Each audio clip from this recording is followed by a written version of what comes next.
సినిమాల్లో hit కొట్టినంత easy కాదు క్రేజ్ని నిలబెట్టుకోవడం.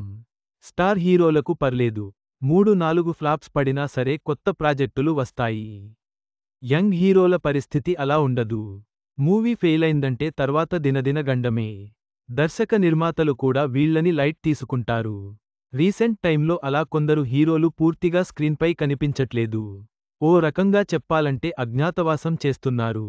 ఇంతకీ అలాంటి హీరోలు ఎవరు? అసలెక్కడున్నారు? ఏం చేస్తున్నారు?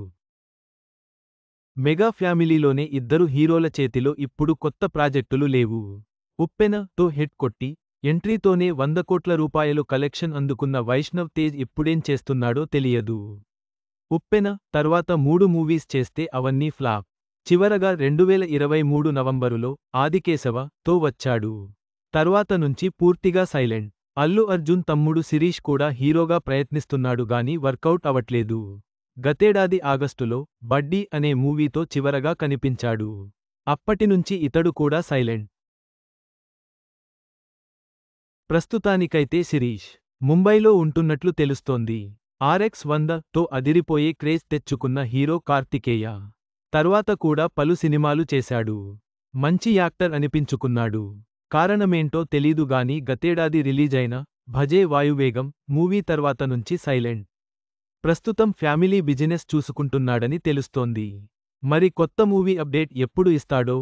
ప్రముఖ దర్శక నిర్మాత ఎంఎస్ రాజు కొడుకు సుమంత్ అశ్విన్ హీరోగా పలు సినిమాలు చేశాడు.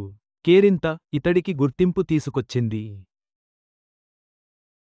కానీ తర్వాత పెద్దగా మూవీస్ వర్కౌట్ కాలేదు. దీంతో పెళ్లి చేసుకుని విదేశాలకు వెళ్లిపోయాడు.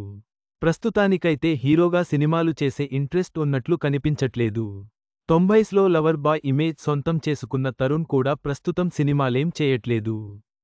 ప్రస్తుతం బిజినెస్ చేసుకుంటున్నాడు. అప్పుడప్పుడు సోషల్ మీడియాలో ఫోటోలు మాత్రం పోస్ట్ చేస్తుంటాడు.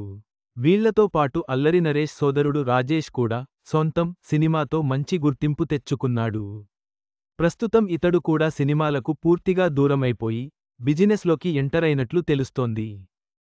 అప్పట్లో హీరోగా మంచి గుర్తింపు తెచ్చుకున్న వేణు కూడా కొన్నాళ్ల క్రితం నటుడిగా రీఎంట్రీ ఇచ్చాడు. ఎన్టీఆర్, రవితేజ సినిమాల్లో నటించాడు గానీ పెద్దగా వర్కౌట్ కాలేదు. దీంతో యాక్టింగ్కి గుడ్ బై చెప్పేసినట్లు కనిపిస్తోంది. వీళ్లే కాదు ప్రస్తుతం ప్రేక్షకుల ఆలోచన చాలా మారిపోయింది. సంథింగ్ స్పెషల్ ఉండే సినిమాలకు మాత్రమే వస్తున్నారు. ఇలాంటి వాటినే ఆదరిస్తున్నారు. ఒకవేళ ఇదే ట్రెండ్ కొనసాగితే మాత్రం చాలామంది మిడ్ రేంజ్ హీరోలు కూడా రాబోయే కొన్నాళ్లలో ఇంటికే పరిమితమైపోయిన ఆశ్చర్యపోనక్కర్లేదు. చివరగా, టాలీవుడ్లోని యువ హీరోల కెరీర్లు ఎన్నో అంశాలపై ఆధారపడి ఉంటాయి.